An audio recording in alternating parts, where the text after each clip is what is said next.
under God, indivisible, with liberty and justice for all. Thank you very much. So the first item on our agenda is public comment, and I'm going to start with a presentation from the Issaquah Schools Foundation. So I'd like to welcome Tricia Marshall, the Executive Director, up to the podium, actually, the lectern. Hi, good evening, everyone. My name is Tricia Marshall. I'm the Executive Director of the Issaquah Schools Foundation. I am also the parent of a Cougar Mountain Middle School 7th grader. And tonight, I'm going to take the opportunity to introduce our 2026 school year student trustees, two of whom are with us tonight. These kids speak as the voice of students at our board meetings. They dedicate their time and their energy to helping us advance our mission of making sure every ISD student can thrive and leave school on a path to success.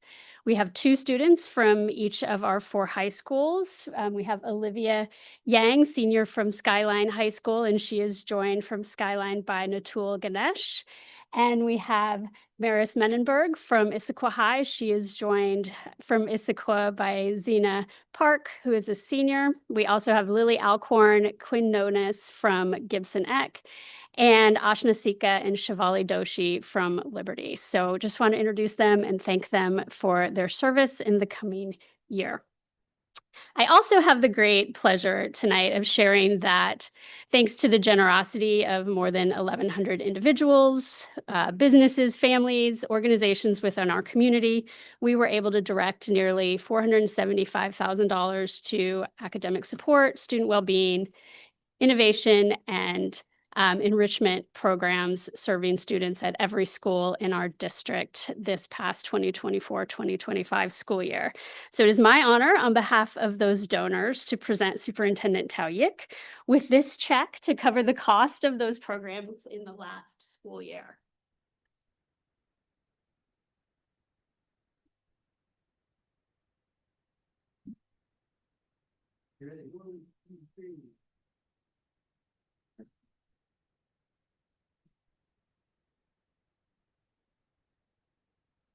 Thank you.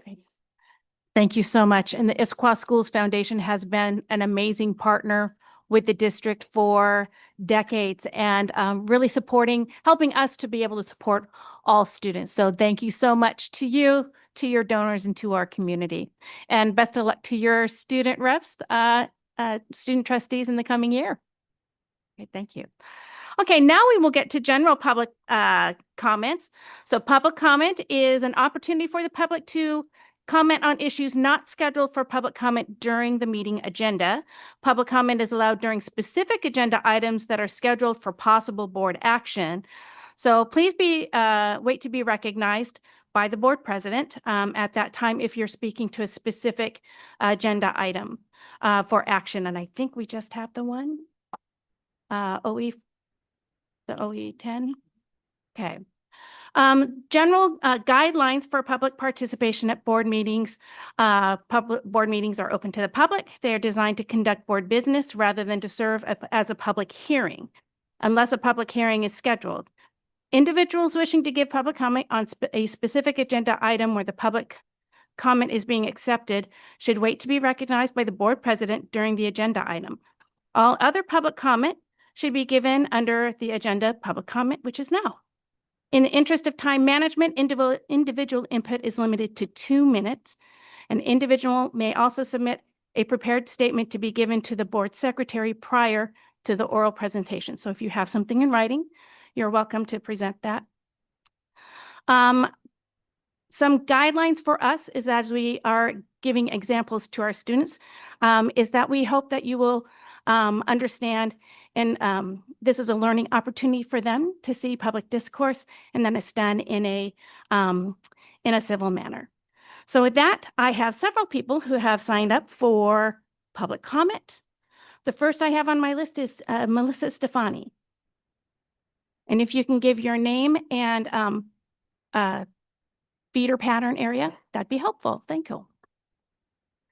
Good evening. My name is Melissa Stephanie, and I am the parent of both a sophomore and a senior at Issaquah High School. I am here tonight to express my deep concern and disappointment regarding the district's handling of the situation affecting the Spanish department at Issaquah High School. To be clear, I am not seeking details about the ongoing investigation. What I and many other families need is visible, meaningful action to support the approximately 150 students impacted by this disruption. Communication from the district to affected students and families has been minimal and inadequate. As a result, students feel disillusioned, unsupported, and are not receiving the instruction they need and deserve. Today marks the 18th day of school during which these students have not received appropriate instruction, especially critical for those enrolled in AP level coursework like my daughter. They are now trapped, unable to transfer to a lower level Spanish class, and many families are being forced to hire private tutors. We have been informed that the substitute is receiving lesson plans from the teacher of record.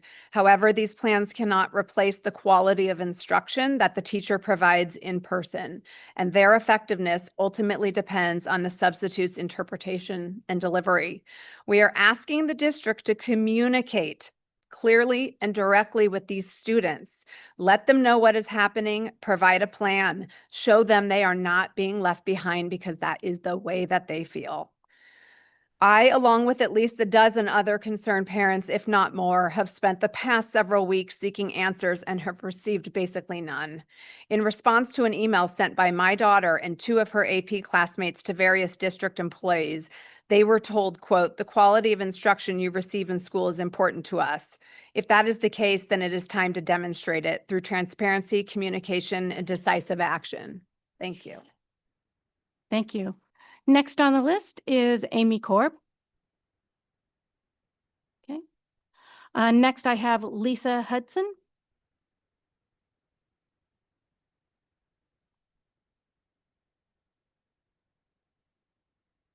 Hi, good evening. My name is Lisa Hodson. We have been in the district for 15 years, 4 kids in the district. I'm the mother of 2 students currently attending Endeavor Elementary. I have been made aware of a public lawsuit filed on September 5th by a former member of our Endeavor staff, which alleges several incidents of sexual misconduct toward aforementioned staff member, as well as reports of mistreatment of our students. The lawsuit further claims multiple instances of retaliation, raising concern about what else may have gone unreported if staff are too afraid to come forward.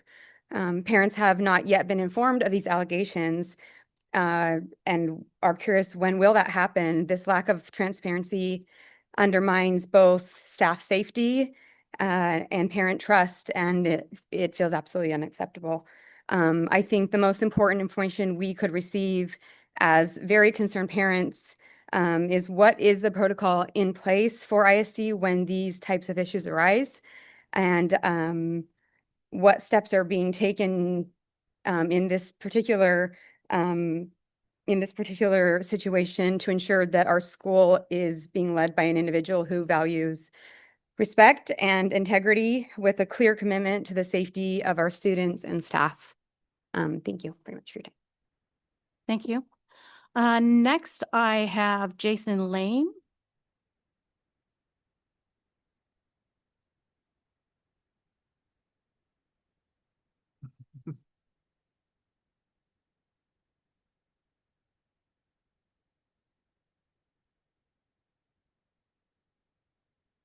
Hello, and thank you for having me today. My name is Jason Lane. I'm also a parent of Endeavor Elementary. As parents, we're deeply concerned about the district's lack of communication regarding the recent litigation. While I understand you cannot discuss details or personal matters, this is bigger than any one individual. It's about whether the district has clear, transparent procedures for handling serious allegations. Parents have made repeated calls and emails to district leadership with almost no response. That's the cornerstone of this. No communication. It's been 3 weeks. Staff has been told not to talk to anybody, and no one will respond. I've left multiple voicemails, sent emails, and there's nothing. That is unacceptable. We're 3 weeks into this, and anybody else that I talk to that's a subject matter expert in this world is very confused at what's going on. The silence erodes trust. We're not asking for confidential information, but clarity. Has a formal investigation process been initiated? What safeguards are in place for the staff? How will the district communicate with families going forward? These are policy questions, not personal complaints. Addressing them publicly would be a step in the right direction towards regaining transparency, trust, and demonstrating that the district values integrity and accountability. Thank you. Thank you. Next, I have Tyler Jones.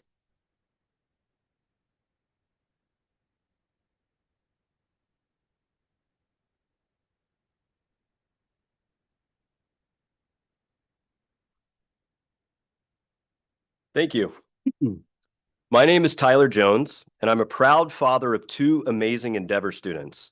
I'm a business owner, a PTSA sponsor, a member of the Jag Dads, an informal small group of dads at Endeavor, and a school volunteer, mostly as the mascot, Jasper the Jaguar. I stand before you as a concerned parent. 10 days ago, I was made aware of serious allegations against the Issaquah School District involving Endeavor Elementary. I want to better understand how they are being addressed. I myself, along with many other families, have reached out directly to the Issaquah School District to understand what policies and procedures we can expect in light of these allegations. Despite dozens of concerned phone calls and emails, I received no response from the district. I am not here to defame any individuals in the litigation and fully acknowledge that these remain allegations. My goal is simple: to seek transparency at a procedural level. I'm requesting 2 things tonight. 1, a clear outline of the district's policies when allegations of this nature are made, specifically how students and staff are safeguarded during investigations and how opportunities for open communication and feedback are provided. 2, a projected time frame of communication to families and staff about your plan forward. As a public organization, I trust that the district has established policies for addressing situations like this. It's reasonable for parents and staff to expect transparency and timeliness in those responses. I often tell my kids, every great story has conflict. The way this conflict is handled can either deepen the trust between leadership, staff, and families, or it can create fear and doubt.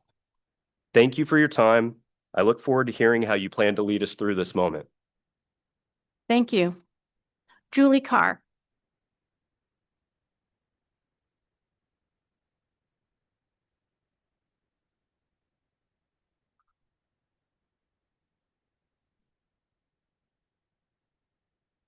Hello, my name's Julie Carr. I wanted to make a comment about the Spanish language teacher at Issaquah High School who's not able to teach at IHS at this time pending the outcome of an investigation into social media posts. My son is a senior taking the Spanish 4 class. He was very excited about the class and learning, due in part because of the teacher. And that's just what we all hope for from our learning environment, especially for our young men to be engaged and excited. And so it's disappointing. He wants to leave the class because of the quality of the instruction at this point. And so I'm interested to know what levers you each have to move the investigation along. It's been close to 30 days. I don't know what happened to deem that a social media post or more than one were disruptive to students' education and school operations. But the consequence of having the investigation and the length of it has been very disruptive to the learning and the education of many students. It's very disappointing. I just would please ask that you do all you can to get this teacher back to the classroom so that we can have Spanish 4. I know you all to be very thoughtful people, each of you, and I'm noting, as you are noting how this is unfolded and what can be done in the future to limit the disruption in similar situations that may arise. We're all learning right now what about free speech and First Amendments and how we navigate that. And as you're navigating this, I want you to know that I feel strongly that further consequences should not be overbearing surveillance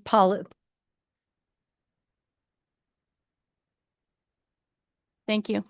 I hope Your that time we has can have expired. healthy dialogue. Thank you. Are there any other public comments from the room that did not sign up or any on Zoom? Okay, seeing none, we will move to the next item on the agenda, which is the approval of the consent agenda. The consent agenda is a meeting management tool that we utilize to take regular business and be able to complete that in a short manner. Do I have a motion? Yes. I move the consent agenda be approved as presented. Do I have a second? Second.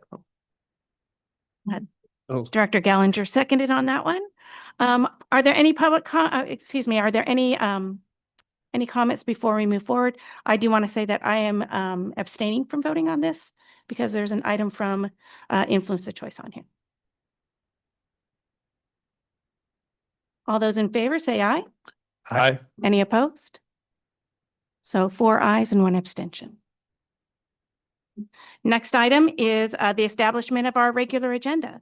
Are there any changes to the regular agenda? There are no changes to the agenda. Thank you. So we will begin with the work study recap. So prior to tonight's regular meeting, the board met with ISD administrators to have a policy discussion about operational expectation 14, instructional programming. So the board will provide a recap. So I will open it up to our board members who would like to share out first. Oh, and I did not specify earlier, my apologies, that Director Mullings is out due to a family member matter.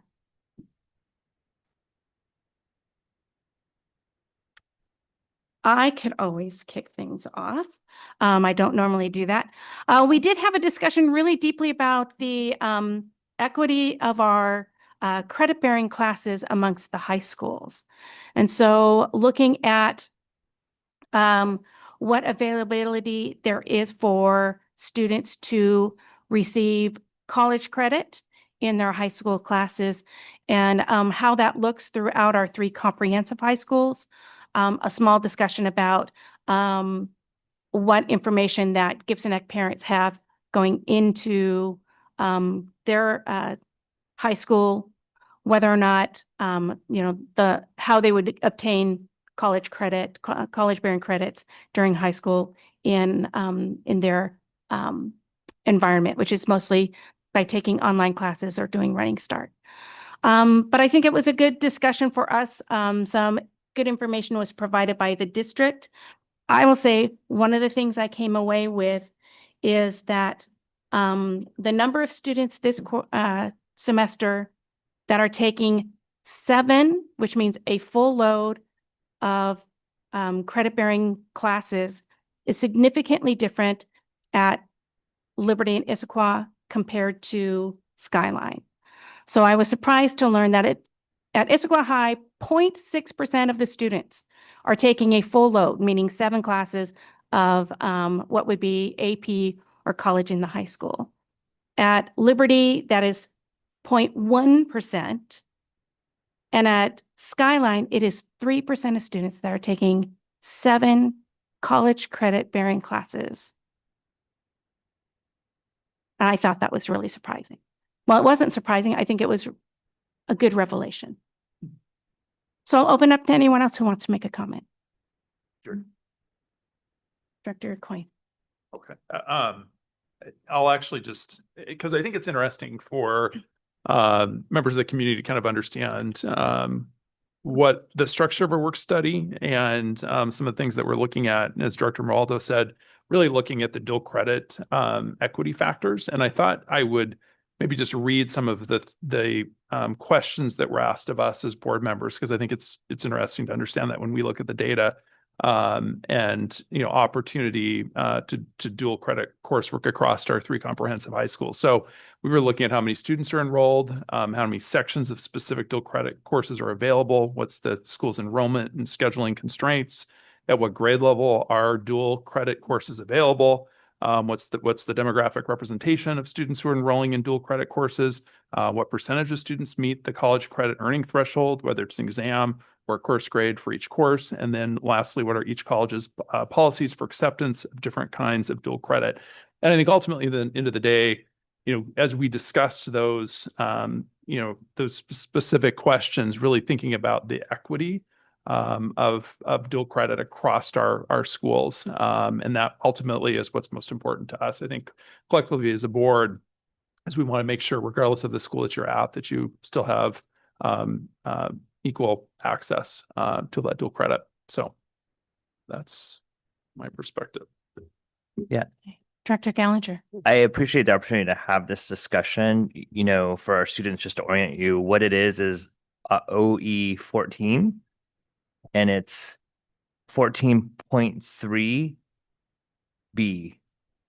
And it's really about adding the word equitable in front of that leads to college credit earning. So the whole point was to have a discussion to potentially add the word equitable to that policy that leads to equitable college credit earning opportunities. And so for those of you that attend Gibson Eck, of course, who doesn't have to worry about credits, but for Liberty and Issaquah. So if you are a student or you have friends that are students that take 2 years of AP English, so language in 11th grade and literature in 12th grade, you take 2 years of AP math, or now at Issaquah, you take 3 years because you have pre-calculus, calculus AB, calculus BC. You take 2 years of AP sciences, whatever you want to choose, whether it's 2 years of physics, whether it's biology and chemistry, whatever, any 2 years. And you take 2 years of social studies, 11th grade US history, plus maybe you took human geography prior to that. So I think for your college-bound students at Issaquah and Liberty, that's probably not an uncommon course load over the course of your 4 years. So if you do the math there, you have in just your core classes, a minimum of 8 credit earning opportunities to then, if you pass the AP course, 8 times 5, 40. If you attend Skyline High School, you can take we've just finally added AP classes this year, but in 11th grade, you would take 2 years of it's called HL for higher level. So IBHL English, IBHL Social Studies, IBHL Math, and IBHL Biology as an example. 4 classes, they're 2 years, and you could take the test, pass it, and then get college credit. So you have the chance to earn 4 classes worth of college credit. So it's very easy. You can see the math, no matter where you go to college, you earn twice as much college credit for the same amount of rigorous course load in high school by doing that pathway at Skyline. And there is no other option currently at Skyline. And in the era of college being so expensive, if you can enter college with 8+ credits, that's a huge cost savings for a semester of college when it costs $60,000+. That's what's driving this conversation, is that we want all of our students to have that same opportunity to enter college. And then there's other benefits because you get to register earlier and et cetera, hopefully knock out more of the basic classes that you might not be interested in necessarily taking. If, let's say, you take AP calculus and you hit your math credit, and then you're really a humanities kid in college and want to sort of pursue that passion. Those are the main drivers for why I think it's really important for us as a board to have this conversation, get some information on it, and be able to add the word equitable, because I think that every student in our district deserves a chance to earn the same amount of college credit upon graduation. Thank you.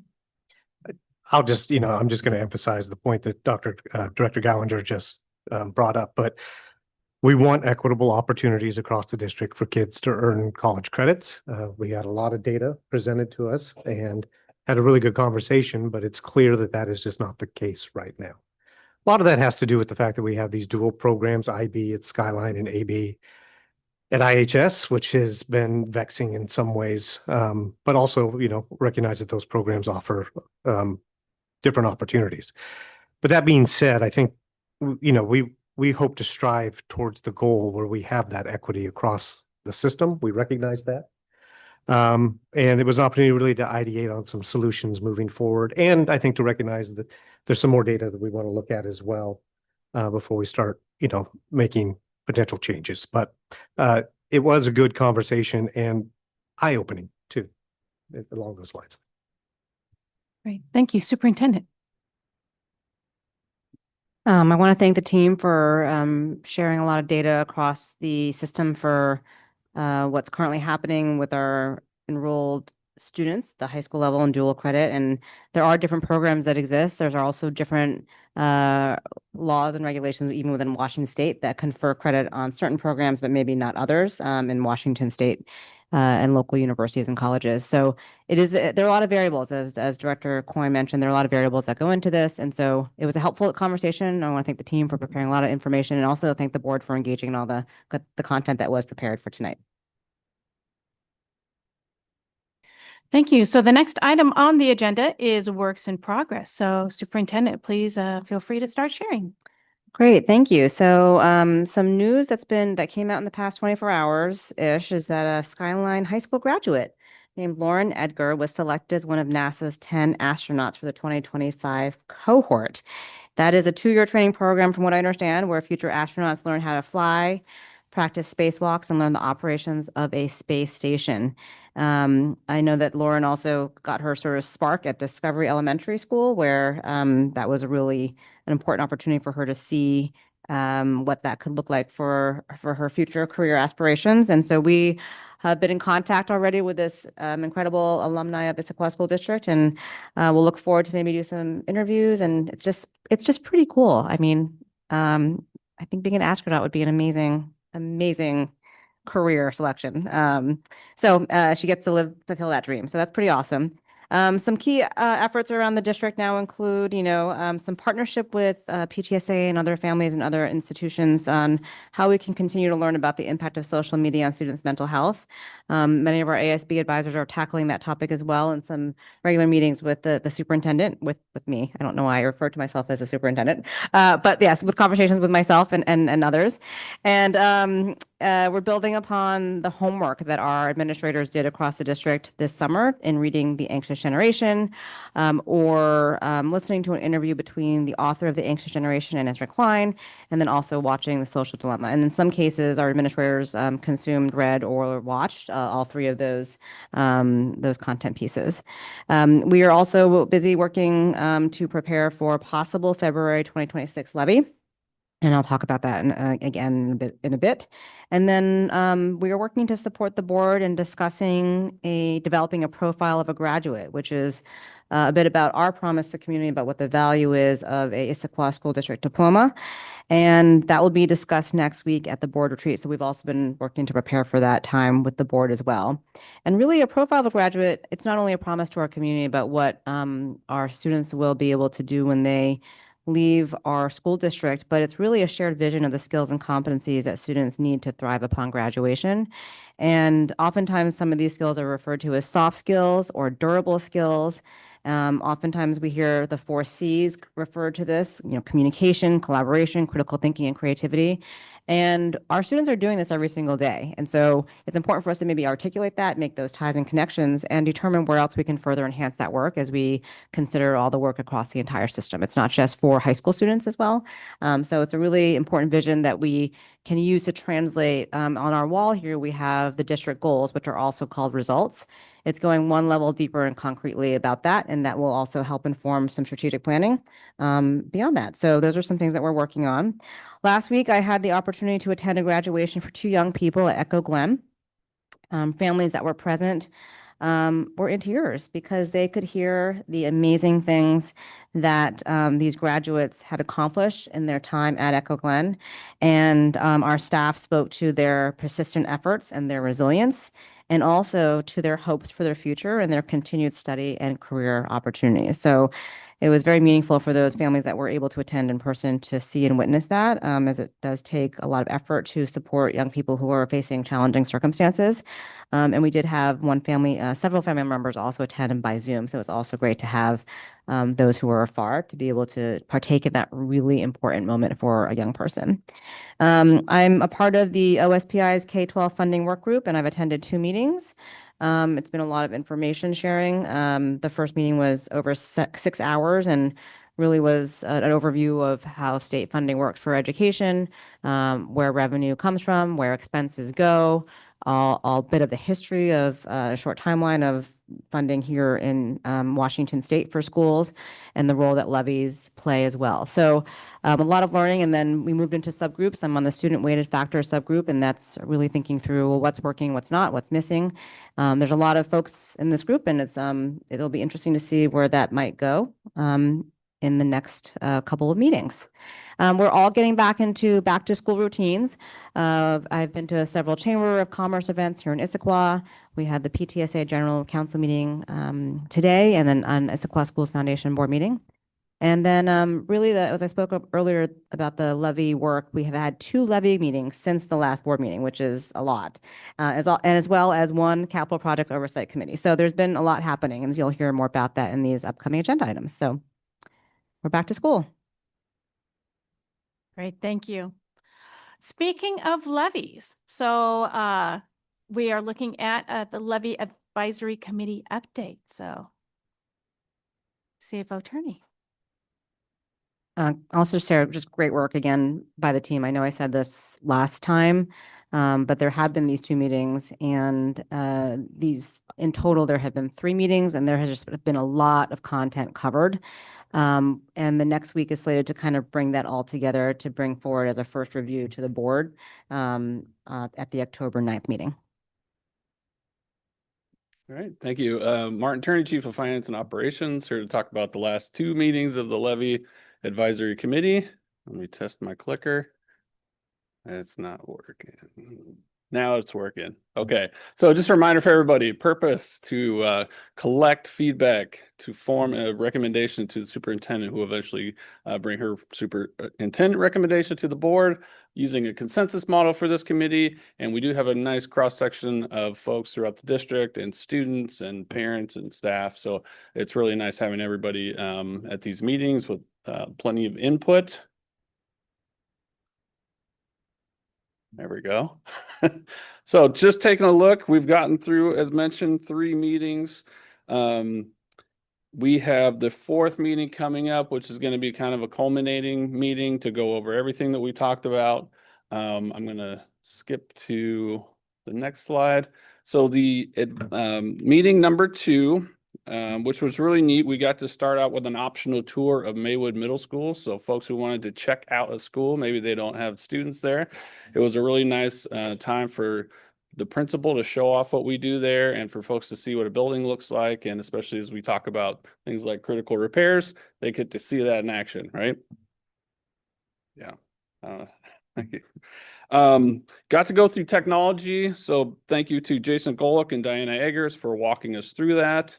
We moved into critical repairs. Jason Morse, Tom Mullins, Julius Carter presented on that one. And then of course we break that up with a lot of opportunities for feedback for the group and collecting that. And as always, there's a link on these slides to the summaries and the presentation materials that we have at those meetings. So that's meeting number 2. It was last night, wasn't it? Last night, it's all blending together. We got to talk about the EP&O, so that's a big one. And again, we are putting in these really cool optional opportunities. So before the meeting even started, we had a panel discussion on mental health and health services, which was really neat to show off not just what people do, the good work that's happening, but how it ties into the levy and how things are funded. So I think that was a great success. Mark Sherwood over here got to host and be the MC, did a great job. I want to thank Shireen Carver, Elena Sivadasan, Rich Mellis, Jason Morris. They had the bulk of the presentation materials. Again, got to explain every area that they are experts in and show how it ties into the levy. I think that was a great opportunity. Those materials are online as well. Meeting number 4, I already mentioned, so 5 days from now, we will be meeting and talking about how all these things come together into one package and collecting that kind of end of the road deal. We do have a 5th meeting, which Mark is going to tell you about in just a second. Mark Sherwood, Executive Director of Communications. The next meeting, we've been providing an added value before each of these meetings. And the next one will have a student panel that will be able to obviously raise more student voice. These previous meetings, our students have been exceptional. And I couldn't thank them enough. They've asked very intriguing questions and are not very willing to share their information during the meetings, which is great. The 5th meeting is going to be really focused on communication strategy. And a lot of times as we're talking about these packages, people are offering their suggestions on what we should do and how we should do it and how we should engage with the community. So part of this is I'll be bringing some information about some Washington perception studies that have been recently done. I'll also be sharing with the community what we are able to do as a district from PDC regulations. Sometimes they're a little confused on what we can do and also what some volunteer community groups can do. So provide a little bit of information about the regulations and then take a lot of that feedback back as we formalize our strategy around the recommendations by the superintendent. So that'll be the focus of the next meeting. I think that's all we have, unless you have any questions for Mr. Attorney or myself. Wanted to open up for questions. Director Coyne. One, I'm looking forward to hearing the recommendation, first and foremost. But I think Mark want to just note, really glad that you're including the communication strategy in this and curious to hear all of that too. Frankly, I think that's going to be really key, obviously, with any levy package that that this group puts together and recommends. So thank you for that work. Thank you. And it will be just the facts. Just the facts. Director Taylor. I just want to say, I love what I would call the enhanced experiences that you are giving the committee. I think that's, really great, showing them the direct impact of levy dollars and how we use them makes it just much more tangible. So that's really great idea. Big fan of that. Curious if you have, and I realize it's very early in the process, but if there are any themes that are starting to come up in the questions that you're getting, that you are seeing from the committee at this early date already? I mean, I think there's a tax sensitivity is definitely on the minds of our folks. I think also trying to understanding what's happened in the past bonds and the past levies and how does that attribute some of those activities to what happens in this levy cycle. I think there's a continuing effort on education, the difference between a levy and a bond. I think there's some folks that still are a little bit misunderstood about what we can do with the levy funds as well as what we can do with bond funds. So I think continuing education is going to have to be throughout the process. As President said, facts. We got to make sure we explain the facts of what a bond and a levy are.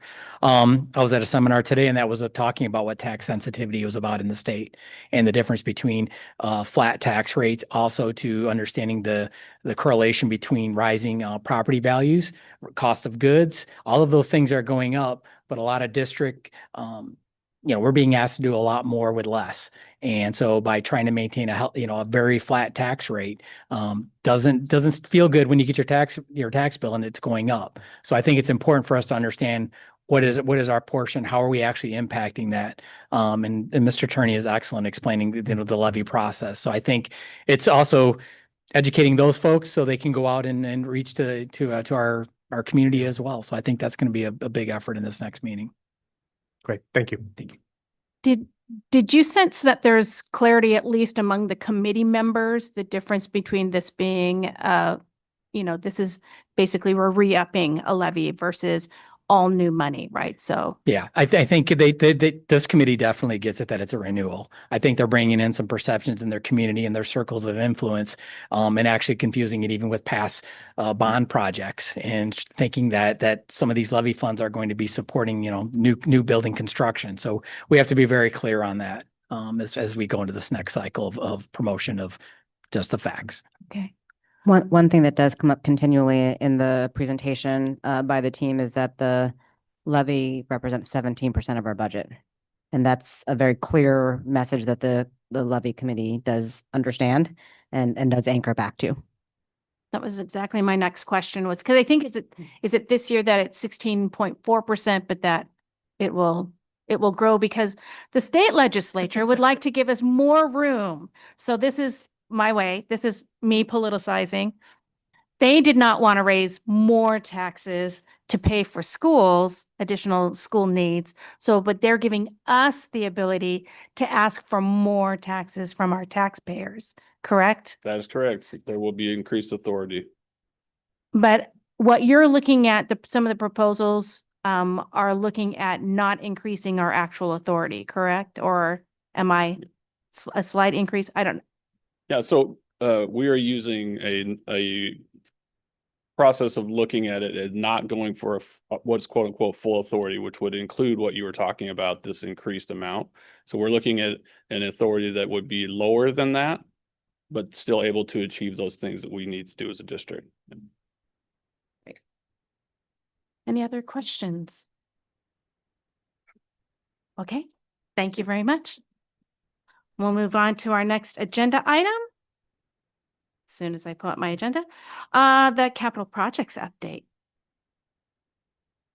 Great, thank you. So we're going to hear our regular update, but we'll also touch upon the Capital Project Advisory Oversight Committee.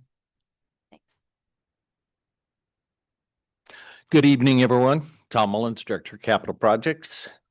Give me an update on current capital projects. Present progress and the highlights from the 2018 and 22 levy initiatives. Summarize some key developments in the general fund project, outline the status of our active grant funded efforts, and share the latest updates on the new high school.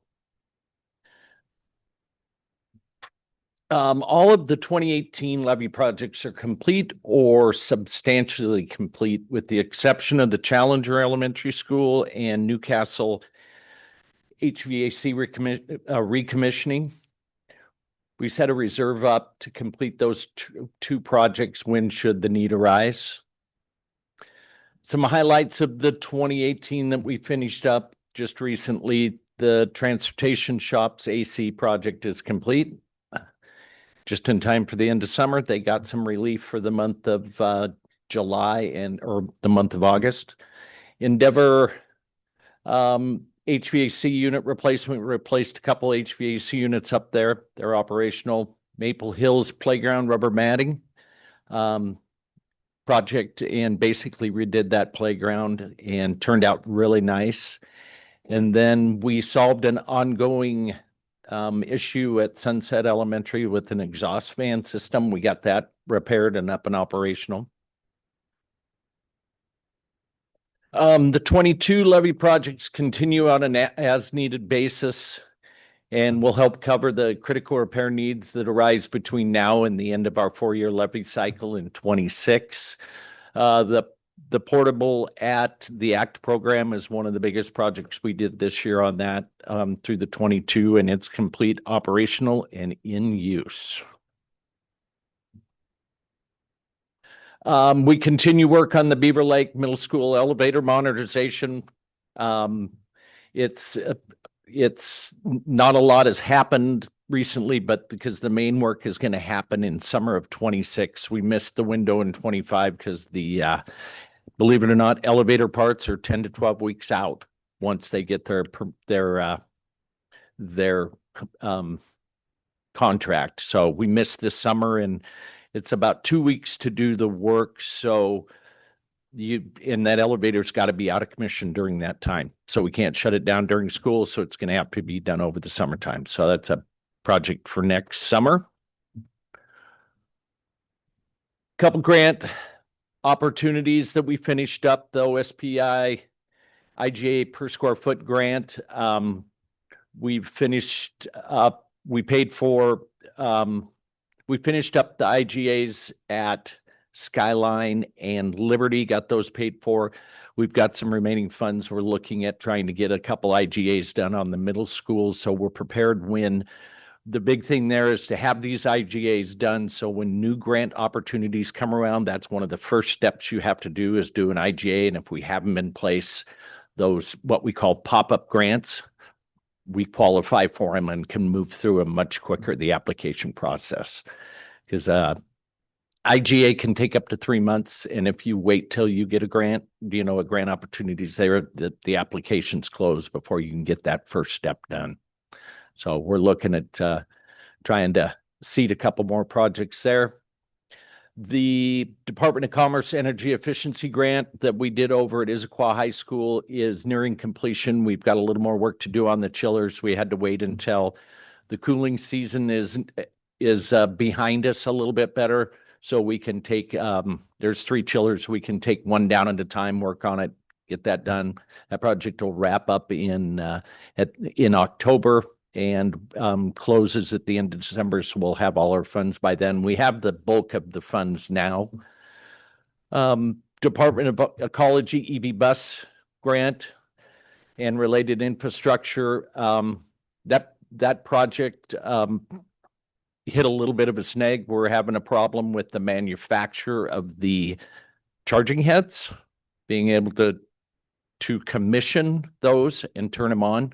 We're ramping up efforts to try to get a hold of them and get them to listen to us. Unfortunately, the maker is a large multinational corporation, and we're digging our way through the layers to try to find somebody who can listen to us and will address our needs there. The buses are still able to be charged, just not through this new infrastructure quite yet. New high school. Not a lot has changed right now. We're still moving through the major amendment application process, continuing to work with the city and city staff. We've completed our first round of comments, got those back into the city. The city is addressing those now. We feel we're on target to remain on schedule for the target construction date and the opening of the school in 27. A little hard to read, a little small, but it's the schedule that shows each of the steps to get through the land use process. On the top portion, the bottom is an abbreviated construction and opening schedule. Big milestones will be the Development Commission meeting 1 on November 5th. And then if needed, a second Development Commission meeting on December 3rd. And hopefully at that point, we'll have a decision and move forward. Couple pictures of the new high school, some preliminary interior perspectives, just to kind of keep the excitement going a little bit. I showed floor plans last time. This is part of the commons entry. Sometimes a little hard to find yourself exactly where you are in the building with these, but just kind of give you an idea of some of the finishes and how the space will look and how bright it is and some of the colors.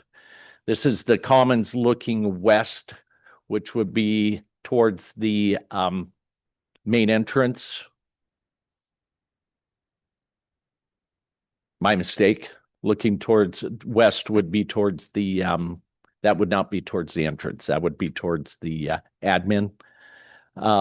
Here's common second floor. We've got an open flex space up there that we're using, taking advantage of that second floor, some of that second floor open space. We have the library looking from that second floor commons into the library. Again, nice and open, nice colors.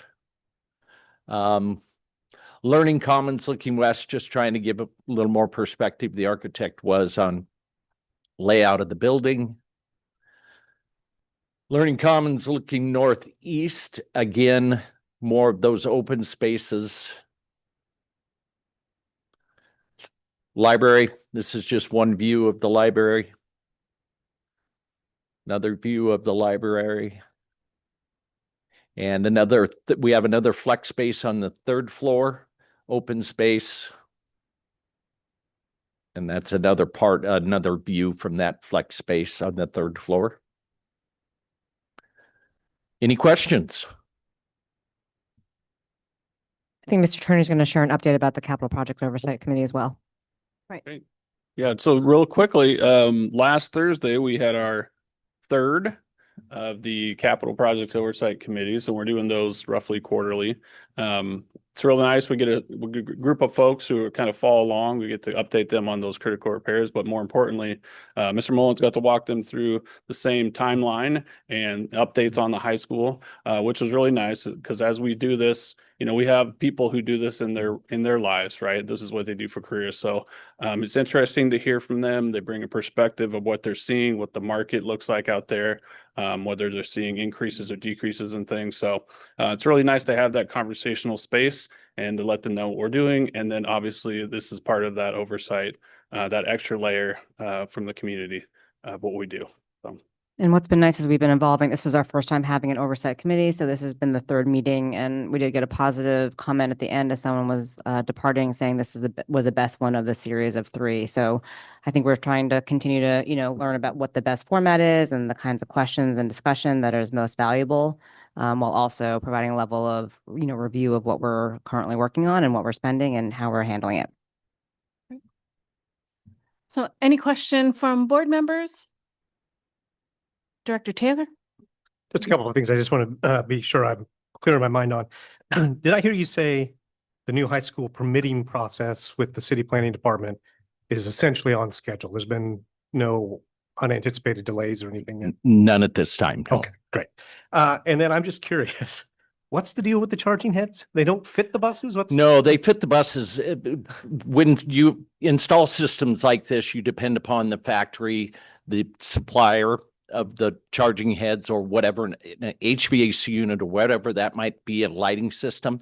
They have to come in and commission it, which means start it up, calibrate, do all those things before the system can become operational. We didn't anticipate any problem with this. And then all of a sudden, when we called them in, they weren't as cooperative as we'd hoped. And they started changing things and wanting more money. To be honest with you, it was quite a shock. So we're trying to dig through those layers and get to who will help us address this issue and make it and help it move forward. Yeah. Someone forgot to tell them that school districts do not really have deep pockets. No. Or more money ever. No. More money. Director Gallinger and then Director Coyne. I want to follow up what Director Taylor was asking. You gave an outline for the new high school update of all of the duration and days. And so for the city review round 1, how much comment were you getting? Because I don't know if I've seen, does the city share with you the feedback they're getting? Because make it look like you guys then have to formulate a formal response. Yes. Questions. So we take our land use drawings. We work with the city to determine which sheets we go through it first, which sheets have changed to make revisions, because we're only making a revision. And then we mark up all those sheets with revisions, turn them in. Then they come back, they look through them and come up with their comments. And that would be their first round of comments, which they've given to us back. And we've replied to those comments, turned them back in. Now they're in what we call round 2, which is their time to review our responses to their comments and provide feedback. And we're feeling the planner and everyone is feeling that although there were quite a few comments, they were addressable comments. They weren't curveballs, nothing that they felt was going to be any problem, any major holdup, anything like that. So we're being led to believe that things are moving along and we don't see any major issues, mainly because we've already been through this before and we're only addressing the small revisions that we made to the mainly the building, but a couple parking spaces and things like that. So it wasn't major. And by their comments, you're referring to the planning commission? Yes. Yes. Not the planning. Oh. It's the city review city staff. planner. And they review and then formally pull all their comments together, put them in a package, send them back to us. Our team responds to them, resubmits the package back. And so the city's on their round 2 comments. And we'll get those back hopefully in not too long. They have a certain period of day, certain number of days by law to reply by RCW. And they were close on the last one. They didn't take every last day, but it was close because there's a lot to do there. And so we're hoping we'll get a shorter one on this round too. Director Coyne. Thank you. Two quick questions. And Tom, you may have mentioned this, but the qualifications for the IGA grant, what Yep. qualifies you for that? It's the grants come out from whether it be Department of Commerce for state grants, or my experience is Department of Commerce or OSPI. And they tell you in there what qualifications you can meet. For example, one we're looking at right now is from OSPI is indoor air quality. And the only caveat is it has to be school districts over 3,000 students. So therefore we qualify. Now, whether we'll qualify, because once the applicants all turn their applications in, they're one of the main caveats. They will go for the schools that show the most need first. So we have to make our case for need. And one of the biggest ones we can do is high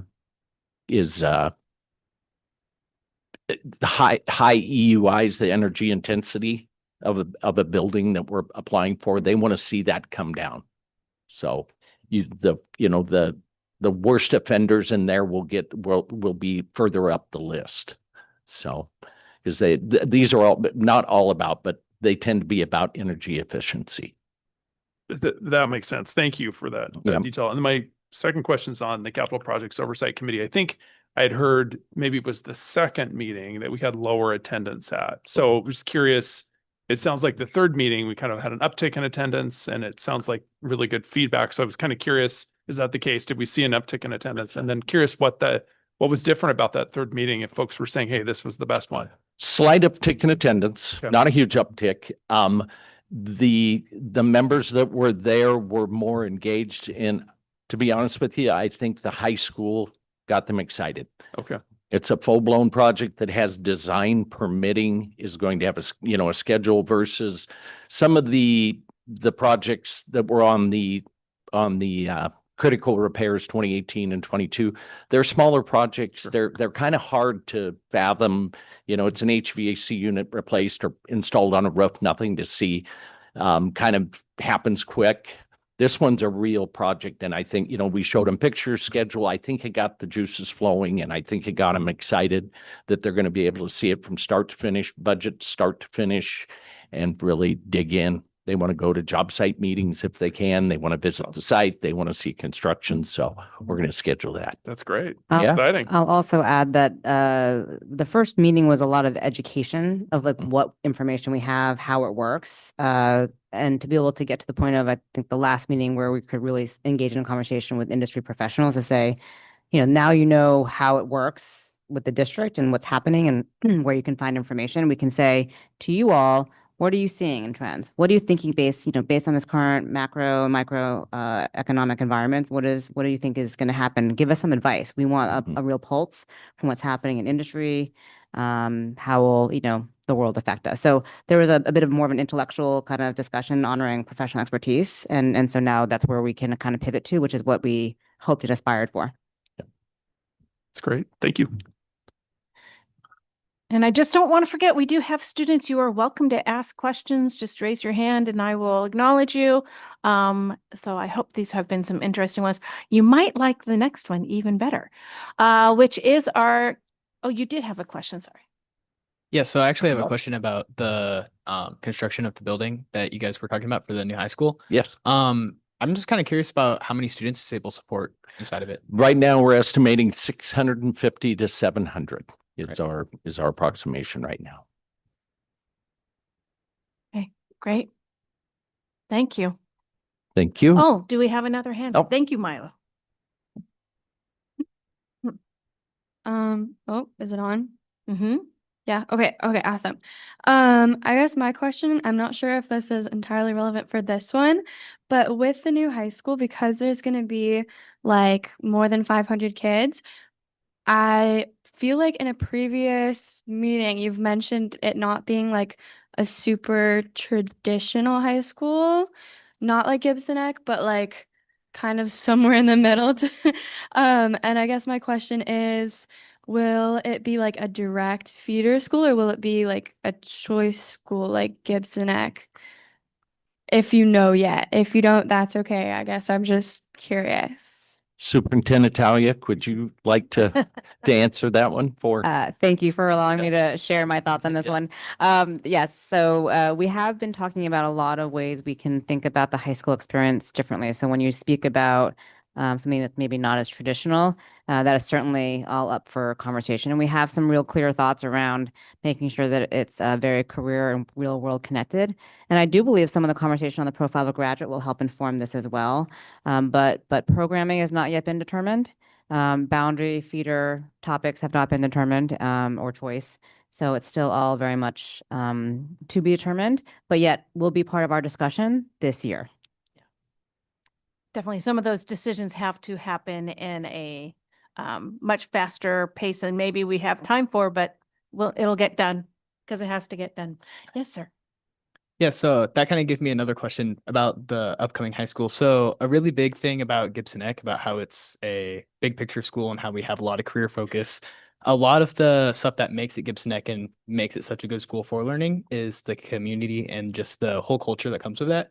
So this school is going to be a bigger school. So I'm kind of curious about what exactly the school district, I mean, I know this is not exactly the same type of subject, but it's just kind of a question I'm wondering, like, just like with the whole curriculum difference of how it's a non-traditional school, I'm wondering a bit about that. Still to be determined. Yeah. Yeah. All of it. So those are all the good questions that we will be asking. So, but talking about career focused, we'll let Director Mullins Thank you. Mullins go enjoy his day. And we're going to talk about the career kickstart update. I've already heard a little bit about this program, so I'm excited for additional sharing. Great. So before we welcome Julia Bamba to share more about this, I will just kick off this update with quoting from an email that was actually sent to the school board by a junior at Skyline who had participated in Career Kickstart. And so I'll just share that because I think it's a helpful frame to hear from our students and put their voice into the space. Part of the email says, I feel very fortunate to have been selected to attend the Career Kickstart program this past summer, and I'm so excited to see the school board discussing it tonight. It is one of the best summer programs I have ever attended. I learned so much from the expert panels, human resource talks, site tours, and job shadowing. I was especially inspired by the Career Kickstart staff, who managed to bring so many complicated pieces together in a way that kept the program running smoothly, kept students engaged and excited, and kept parents well informed. So with that, over to Julia. All right. Thank you, Superintendent Tawiak, and thank you to Board of Directors for having me tonight. I'm Julia Bamba, currently a principal on special assignment, accelerating innovation. And so my purpose sharing about the Career Kickstart pilot is just I want to share some of the goals that we set out to do with this pilot, review some of the amazing experiences that our students had. We wanted to uncover some of the challenges that we may have in trying to expand career connected experiences. And then in the end, I would love to hear from you all thoughts on this and some input as we continue to consider how we might scale and sustain more career connected experiences for our students across the district. So what is Career Kickstart? So Career Kickstart came out of innovation efforts and us trying to find out how we can provide our students more career-connected experiences. We know that Gibson Neck students spend 2 days a week in internships starting in their 9th grade year. So this pilot specifically focused on our 3 comprehensive high schools. We determined that we had 50 spots to try this pilot with. We had over 160 students apply for these. And in the end, we had 46 students that spent 2 full weeks with us this summer as we went through some amazing experiences for those kids. So this program, we packed a lot into 2 weeks. And so I want to make sure that I recognize all of the amazing people that were part of this program. Issaquah Schools Foundation helped provide some funding support so that we could staff and expand these experiences to our students, especially providing opportunity for students to get off-site and go visit businesses. We also had a partner with Sanmar Corporation. They hosted students for 3 out of the 8 days where we ran workshops there and spent time, as well as a ton of Sanmar employees coming and volunteering throughout the 2 weeks with us. Our core program designers, Casey Henry, who's the internship coordinator at Gibson Eck, we relied on her because she manages internships and we needed her to help us understand how might we expand this beyond Gibson Eck High School. So she was amazing in matching students with their shadow days. She coordinated all of our worksite tours where we spent 2 days touring. She was just amazing. Jess Hall, also in the audience, helped with really facilitating all the communication with our students, engaging students, and making sure that the workshops provided quick, relevant, and inspiring experiences for our kids throughout the time. We had several certificated staff members that joined us. Mallory Jameson, who is a college and career specialist at Skyline High School, was like our creative partner in all of this. So she designed our logo, t-shirts that Sanmar provided and printed for all of us, stickers. She created student profiles so that we could send profiles to each of the Shadow Days hosts so that they'd know a little bit more about our students. And then I mentioned that about 50 students that joined us, amazing students. They were there every day, on time, professional, engaged, asked incredible questions, were very curious and motivated to get the most out of the program. So I don't think we couldn't have asked for a better group of students to really come and join us as we tried to test as many as we could. And then I listed some of our hosts up here and our industry partners, but we had over 100 professionals, adult professionals, and volunteers that spent time with us throughout the 2 weeks in some form. And we couldn't have done this work without them. So with our goals, again, providing career experiences, and then we wanted to run as many experiences as we could and then get a lot of feedback from students. So if you have a chance to look at the Kickstart report, you will see all of that data and all of the feedback that we were gathering along the way. We also want to just see what the challenges might be as we start to expand this outside of just the summer pilot. And then we'd love to just think about how we can propose more experiences into the future. So here's just capturing some of the things that we had students go through. We started with workshops and we had industry professionals come in and we hosted panels. We had an alumni panel that was there with us. Students spent 2 days touring work sites and going through tours and again, having more panels and just seeing what it looks like to work in an industry of their choice that they were interested in, but we also sent them on another tour just that was a match that they might not have expected before so that they could start to see what more careers might be out there that they hadn't considered in the past. We did resume feedback. We had professionals come in and provide resume feedback and informational videos. And then I have to share that Anar Sheldon, who's a senior at Gibson Eck High School, worked alongside Jared Putney in our communications department, and all students got professional headshots and were provided those. So that was just a really fun experience for our kids. So as we expected, where the feedback was amazing, and we do think that we had an incredible opportunity for students too, we also wanted to look at what are the challenges that we need to start to dig in and unravel and to try to solve in the future. So we just hosted, a few just to name, placing students in shadow days matched with exact career choices that they're interested in and the management of that, because we don't have a platform as a district that we can really seamlessly make that happen. There were some complex logistics with that. We also have liability. So if we are having students out at shadow days, we had to run background checks for all of our shadow hosts. And then just partnering with the industry professionals and making sure all of those logistics were clear. And then, we know Gibson Eck has, hundreds of community partners that they work in their internships. So how do we continue to partner with our community organizations and businesses and not overwhelm them and keep those as positive, ongoing experiences that are more than just one moment in time and that we can keep those going over several years?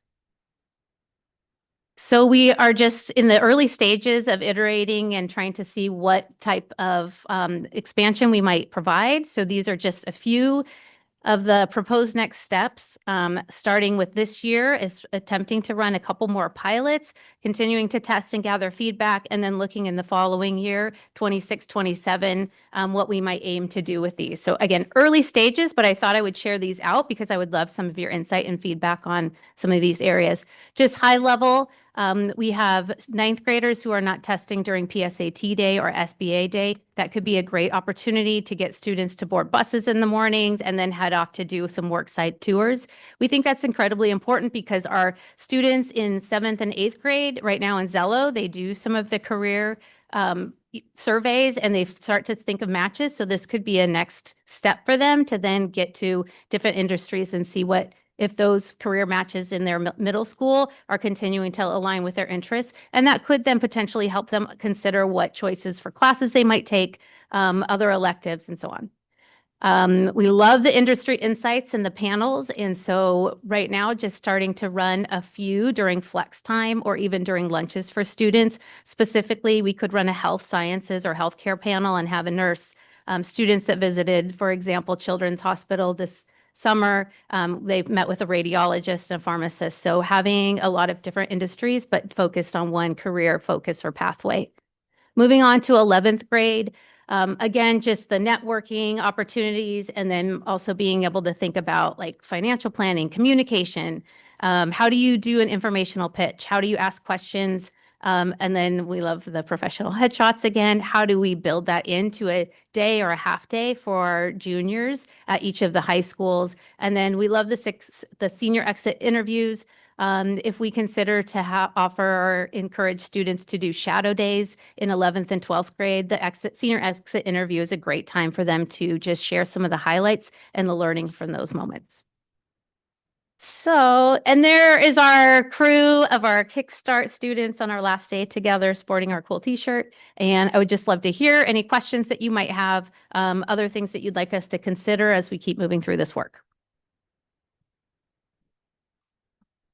Director Taylor. First of all, I just want to say, love this. I just love it.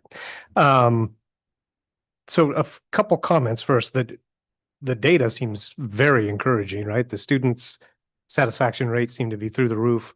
Parents seem to be really thankful for the opportunities, and it's free. How great is that?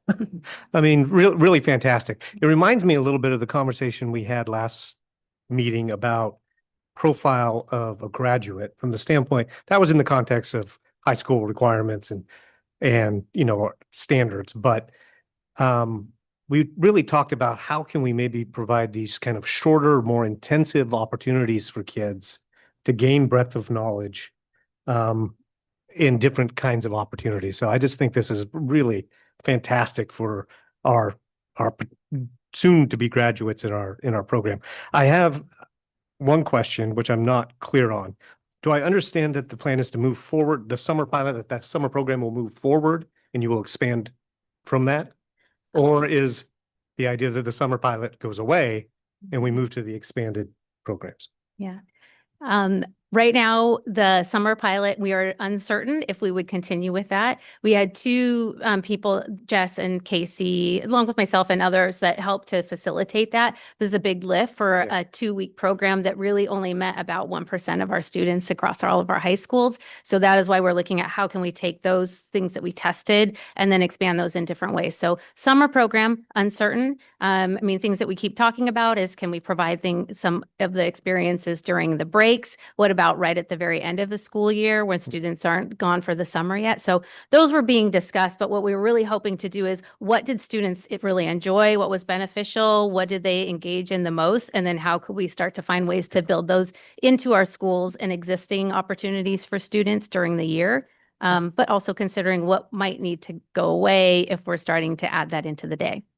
This is very easy for me to say because I don't have to deal with the logistics or the heavy lift, but my gut tells me that there's really great value in the fact that there's this 2-week period of focus on career, ongoing discussion, ongoing experiences that are being built on themselves within that intensive 2-week period. So I would hope maybe we could find a way to continue with that kind of a program, but that's just my opinion. And I think it would be interesting if there was at some point or some way a focus on students that know they're not going off to a four-year college, to be able to really look at what kind of jobs are available to them, because I think they graduate and then they don't know where they can go. So if we can start planning and helping them along, that would be good too. Director Coyne. Again, I'll second Director Taylor's thoughts too, that very excited about the Career Kickstart program and what's to come of it. I guess one comment and then just kind of a question and maybe suggestion. I love the idea of repurposing the PSAT, SBA testing days for students who are not taking those tests, rather than sitting in the cafeteria or maybe not going to school at all. There would now be a purpose for those kids. So I love that. I think it's a great idea. And then I may have missed it. I guess there's kind of three things I'm thinking of. But are we doing any resume creation with students? I love the headshot idea. I think it's great. But is there anything around kind of resume building? So specifically in this program, we did, students brought their resumes, we Okay. walked through that, and then we actually did like a hot seat where we had Okay. industry professionals from SAMR and a few other volunteers come in and sit with students. And so they were able to provide feedback on that. And then we know that our students are in 10th grade also starting to build their resume through the requirements for the high school and beyond plan. Oh, that's great. So they yeah. come with that essentially to build off of it. which- Yeah, they all brought a Great. resume, mostly printed out, and then we kind of helped work through some early stages. They had some information, and then on one of the last day, then it was like the hot seat where they got really good feedback, and they worked as a group with oftentimes one or two of our professionals that were sitting down with the students. Oh, that's great. Yeah. That's wonderful. And then I guess my other question would be then on their social media profile, so LinkedIn specifically, things to be able to really promote themselves professionally. Is there any conversation around that? And then I guess beyond that too, networking. How do you network in an industry? Is there conversation around that too? Yeah, so a few things that we did specifically for that. So we didn't feel like we could promote LinkedIn for social media. We offered that that's a great place and a platform to be able to use, but we didn't do specifically anything on LinkedIn. They did work on their like elevator pitch and how to have a conversation, like an informational interview, how to engage in those conversations. We can say that during a lot of our industry panels and from the alumni, students were really interested in asking a lot of great questions on how do I start a conversation or how do I start to make these connections? And so that became a great focus and something that we're hoping to help students continue to do, just getting comfortable talking with adults and asking curious questions. They had so many opportunities throughout those 2 weeks to engage with adults, whether it was at the worksite tour, at their job shadow day. I mean, students you could see in the report how many students actually spent time doing several informational interviews in different jobs and perspectives during that time. So, yeah. Oh, that's great. I think it's wonderful. Yeah, I think the big thing for me, if I were there going through this, I would think, how do I guess, who do I need to connect with? How do I have that conversation so I could try to get my foot in the door too, which it sounds like you're kind of broaching that, which is great. Yeah, absolutely. They had a ton of time for that. Yeah. So yeah. Yeah. Wonderful. Yeah. Thank you. I appreciate the question on building networking skills. One of the topics that comes up a lot with what's needed in this next world is social influence and building networks as part of durable skills. So you'll hear more about that when we have more conversation. Great. Krish.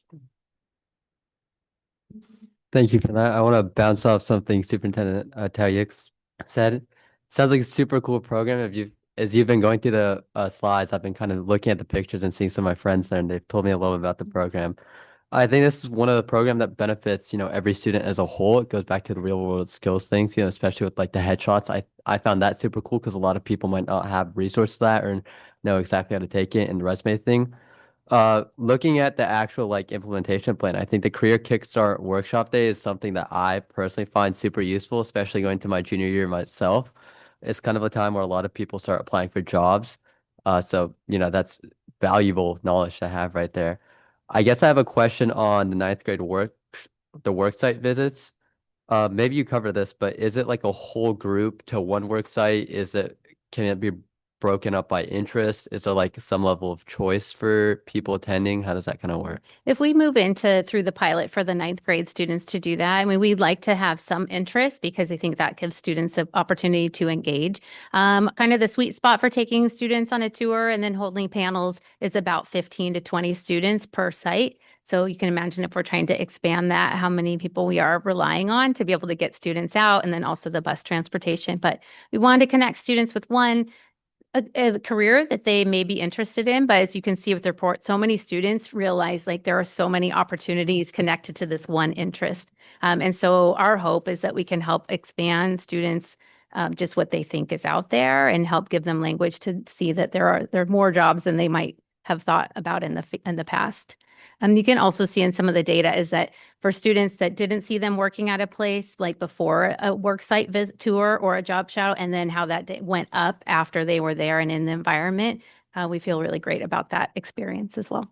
And then I have a quick question about the implementation for the pilot program. So maybe it's premature, but do you have like a idea for when in the school year that look around? I know you tossed around like PSAT or SVA dates, but are you really like early, middle, end, that type of thing? That would be for like the ninth graders, but then if we think about some of the other options, I think what we need to do is work with the schools and then hear from students about when they want to engage in those sessions and try to time that just right for students. I know like Tahoma High School in a couple of weeks are doing like a future ready day. And so they do have some college writing sessions that are going on. They do have tours to sites. So we're playing and kind of researching and seeing what might be possible for us as we move in the future. Super excited. Thank you so much. Okay, I had Micah next. Yeah, so I kind of had a question about the different partners they find to help students find these different career options.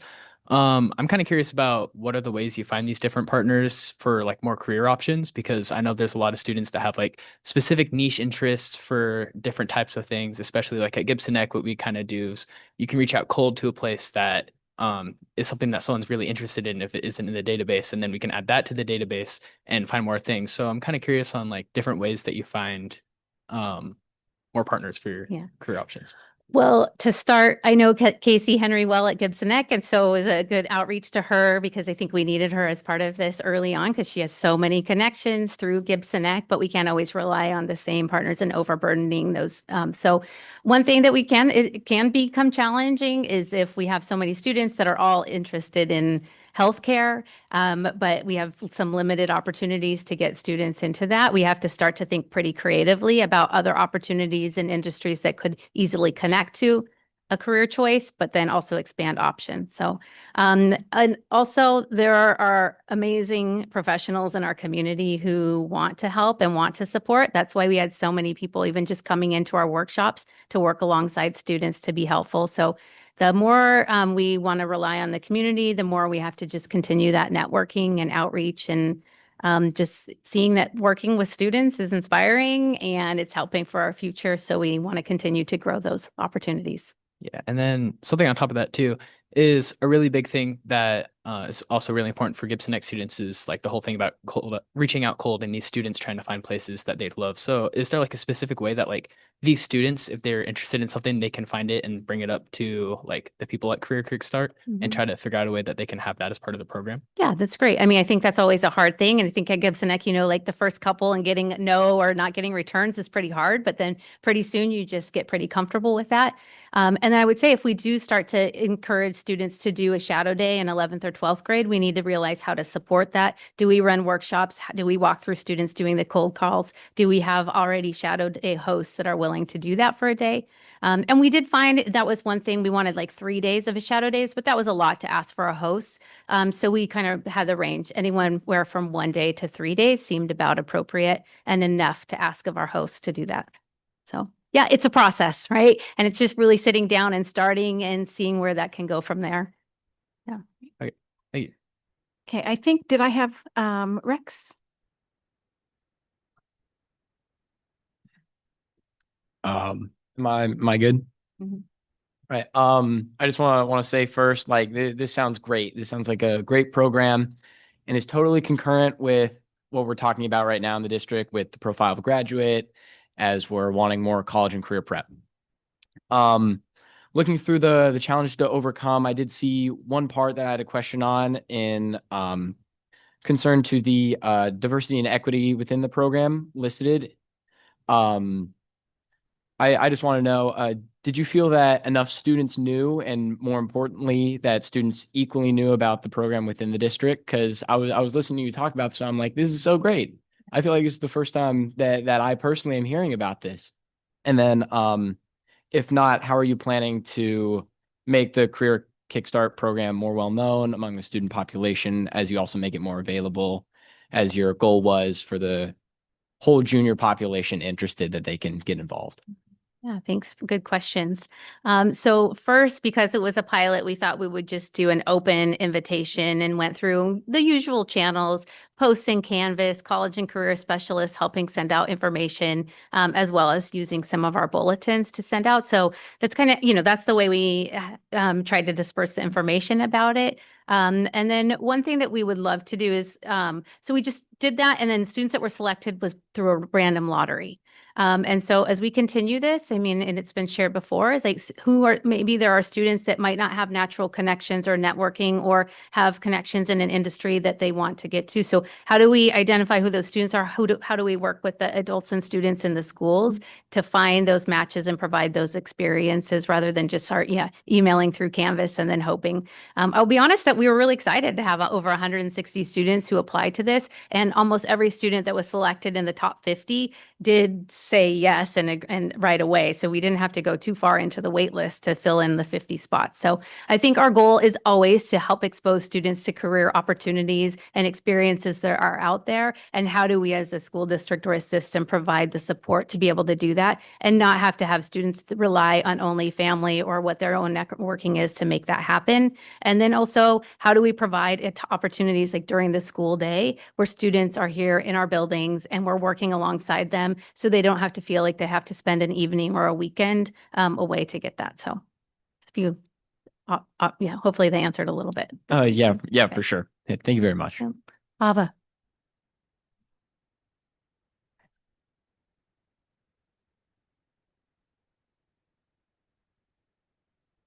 Hello?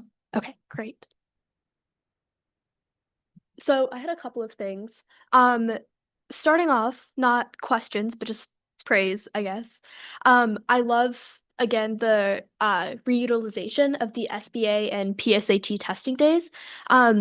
When I was an underclassman, I remember just kind of doing a bunch of Zello during those days, which is definitely a step in the right direction when it comes to career development opportunities, but it definitely feels a little bit more disconnected and not as tangible as a program like this, obviously. It also got me really excited based off of that when you were talking about integrating more into middle schools.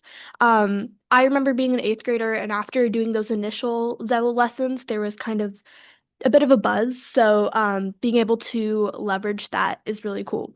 And then this ties into another thing I was thinking about, which is I definitely agree with Rex in that there's a good amount of students who weren't necessarily aware of the program. And I also see a lot of students at IHS that are directly trying to create programs like Career Kickstart, but have less connections and less reach. I know there were a group of students who ran like financial literacy programs at Glen Echo. I know there's a couple students who are trying to build in more business CTE in the middle schools by talking to those teachers. And through an organization that I tried to start last year, I also got to go into the middle schools and talk to them about like interview skills and CTE skills. And one of the main pieces of feedback we got from teachers was that the middle schoolers got really excited about those kind of tangible opportunities. And then lastly, just going off of that, I know that there are students that are so willing to help something like this come to life, especially at IHS through IHS clubs and ASB. And I know that you mentioned bulletins and the lottery system and things like that for getting the word out. But I was wondering if you were in any capacity kind of considering more direct partnerships with CTE departments within the school, ASB, just so that maybe students can get more involved in kind of the way the program is tailored in any capacity. Yeah. Yeah, absolutely. Thank you for that feedback and the positive, just, connection to the experiences. So if we're going to continue to do this work, I think exactly like you're saying is like relying on the students and really working alongside. Because what was cool about this is the students were really honest with what they loved and maybe some things that they didn't. And so if we were to continue this, I love your idea of being able to partner with CTE classes. We already have DECA in a lot of schools, some other clubs that are doing this. So rather than a bunch of us adults that think we know what students want and need, it then is really working with the students so that it's relevant and that you walk away with some meaningful takeaways from that. So that's our hope. That's what we think happened for a lot of the Kickstart students. So how do we build on that and then continue to just have those good opportunities? Okay, Milo. I know you talked about this not like specifically being for Gibson X students, but I was just thinking of a way that you could like perfectly leverage us because you were talking about how you like were trying to find ways to give them background and help support them. And so I know a bunch of Gibson X students who love to get involved in the community. And so if you were to do this again, if you wanted to invite some of them to talk to the students and about their experiences at shadow days and internships. I just think that would be so awesome. And then I also want to advocate for the students that don't have free summers that are like working. Like that's why I couldn't go. I was totally working. And so if you do it again, I think that we should absolutely think about the equity piece of doing it during those like testing days or like a teacher work day or something where the students can get bus transportation, where the students like aren't going to have to be working and other stuff. Because I think that we really want to think about all of our students, obviously. So yeah. Good. Thanks, Milo. Okay, thanks. I just had one final question was around some of the things you were talking about for seniors around the senior exit interview. And what that made me think of is 16 years on the board, those questions are the same. They've never changed. So are we considering at all what questions are being asked of students? Because actually, I will tell you, I do not find the conversations meaningful based on and I never have. I've hated those questions the whole time that I've done them because I don't think it really catches. If I'm an employer, those are none of the questions I would ask a student, right? So, I don't think it prepares them even really for a job interview. And I really feel like some of the conversations we need to have around students, like what is it, taking it seriously like they would a job interview, because some of them don't. And it merely makes me, that's so much a part of getting out there and getting a career is how you present yourself, how how your resume looks. There's a lot of people that could have had some resume coaching from my last senior exit interview. So I'm just really curious around some of those pieces of what they're experiencing as seniors. Yeah. I'm not directly involved with the senior exit interviews, but always love to hear the feedback and happy to, just pass that on and share as they continue to work on those. How about an added question? How was your shadow day? If that's That'd be added. great. There's one. Okay. Harlan. Yeah, senior exit interview questions I don't actually use either. I don't think that they have relevance. So gratitude for doing pilot work and like gauging interest in our students and how you could leverage and connect careers to, a next step. I really appreciate that a lot. I think that turning this into something that is a year-round opportunity is really important. And I think that we need to look at it through the lens of the opportunity to connect the community into our schools. And there are so many people across our really rich community have such a wealth of knowledge and connections that I think would be absolutely willing to do that. And more importantly, we've heard over and over last year about how they don't know what's going on with our schools. They don't know how that they can plug in and connect, and they really are interested. And so I think in order for this to be successful, we're going to need to, we being superintendent, like establish, right, some sort of a new part about like what does like that connected to community look like?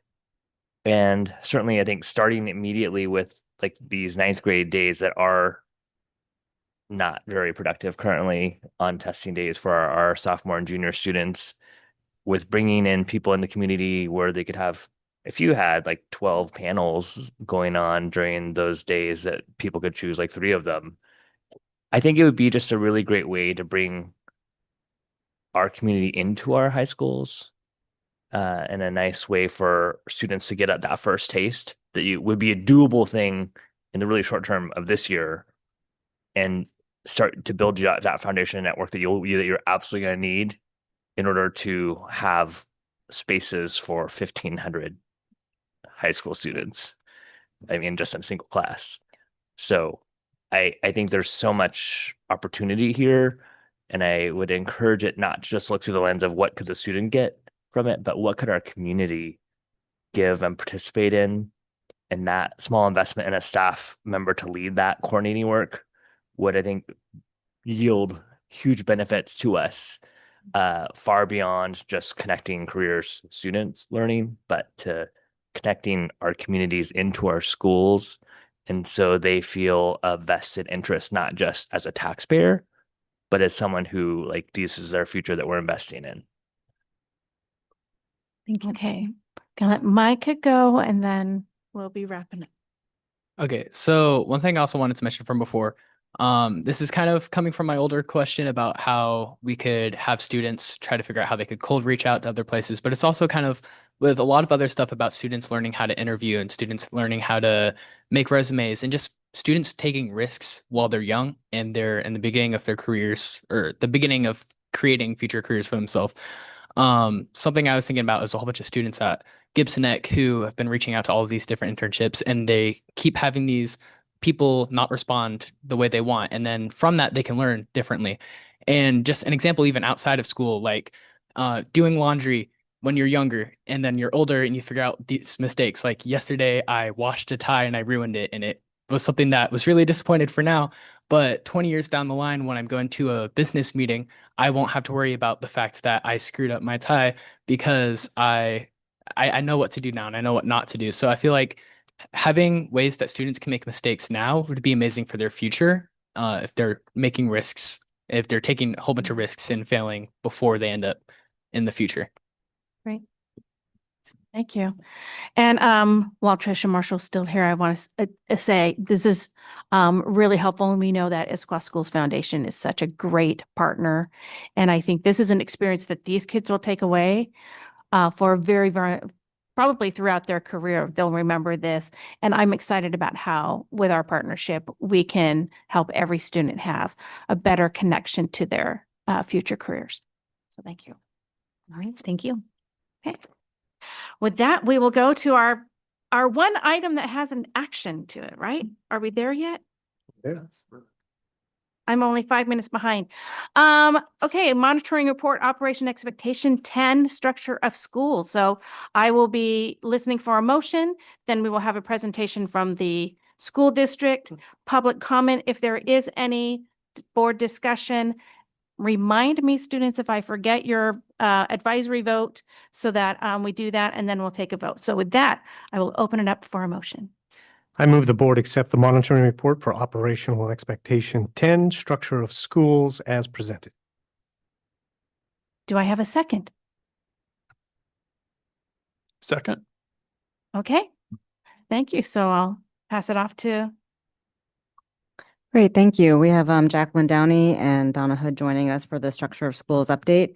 And Jacqueline Downey will share a couple of words, but I do want to share that there were not any major revisions for most of this OE, but it's a really important one to continue to keep at the forefront because structures also connect to programming and other things. So appreciate this conversation. And I do want to, this is another opportunity to say that while we did have 3 years worth of calendars approved last year, we know that those have changed. So it's a good opportunity to just remind people that we have now school on October 17th.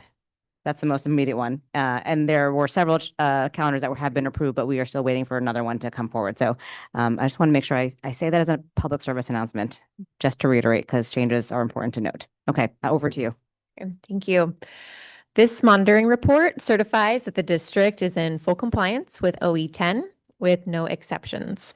At the highest level, OE10 ensures that our K through 12 school structure provides an effective and efficient learning environment that balances academics, co-curricular activities, and student well-being. Key highlights include school calendars, as our superintendent just said.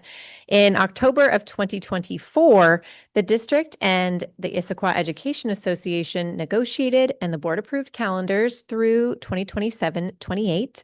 Now some of those amended. Bell times. All schools meet state instructional requirements under the Basic Education Act. Current schedules also embed time for social emotional learning and student support while balancing extracurricular activities and health needs. Next year's report will reflect recently approved adjustments that extend the elementary and most middle school days by 5 minutes. Instructional time. District-wide professional learning was strategically scheduled on non-student days, with additional training offered after school to protect classroom instructional time. And lastly, boundaries and configurations. No significant changes were made this past year to attendance boundaries, feeder patterns, grade configurations, or secondary schedules. The only adjustment was a small boundary change affecting 9 students in the Jacobs Creek neighborhood. Overall, this report demonstrates that the district continues to meet OE10 by protecting instructional time, maintaining compliance with state requirements, and ensuring stability for students and families. Okay, I will open it up to any public comment. I don't see any public in the room. Is there any on Zoom? Okay, so with that, we'll move to question and comments from the board. Director Taylor. I just have one question that when I was reading this that I was interested in. It has to do with the professional training opportunities for our teachers. I'm just curious, how are those opportunities determined? Meaning, I know there's mandatory training that teachers have to take, but what's the input process for other opportunities? Is there lists of qualified opportunities? I'm just curious what that world looks like and how people plug into that. Yeah, a lot of our professional development is offered by our teaching and learning services team.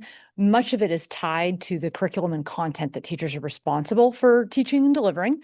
And so they orchestrate most of that work.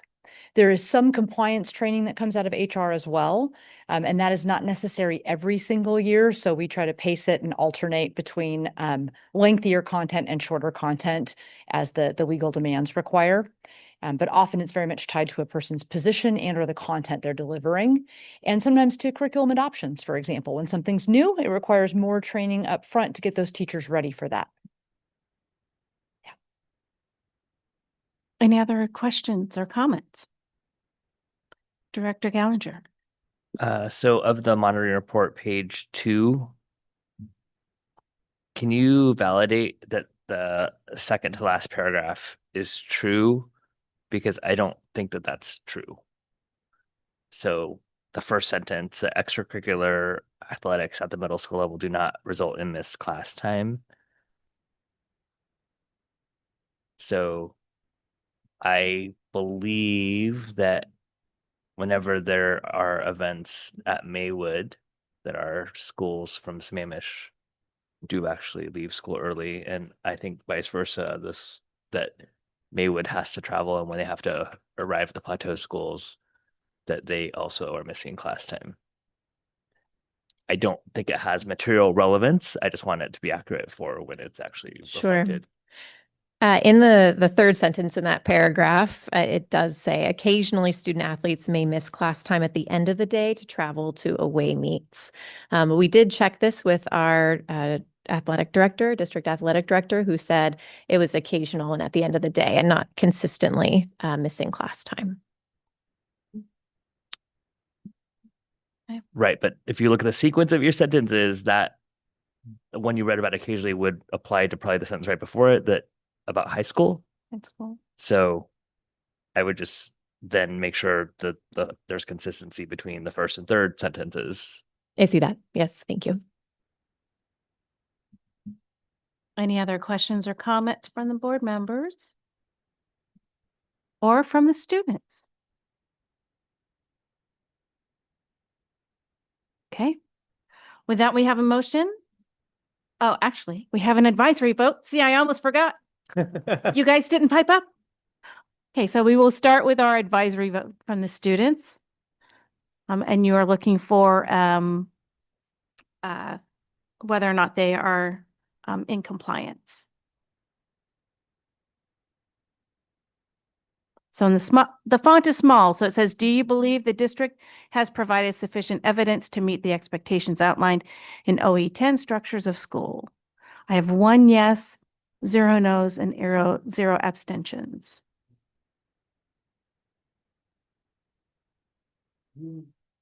Okay. We have 5 more seconds. Okay, we have 6 yes. Oh, refresh one more time. There we go. So with that, I have the disposition of the student reps. So we have a motion on the table. All those in favor say aye. Aye. Any opposed? The ayes have it. Great, thank you. And now we have legislative matters. So I will pass this off to Director Taylor, our legislative representative. And we had a fun time last weekend. We did at General Assembly. Yes, thank you for reminding me of that. Because I was on to talking about other things. Yes, we had our WASDA General Assembly last week, or just Saturday.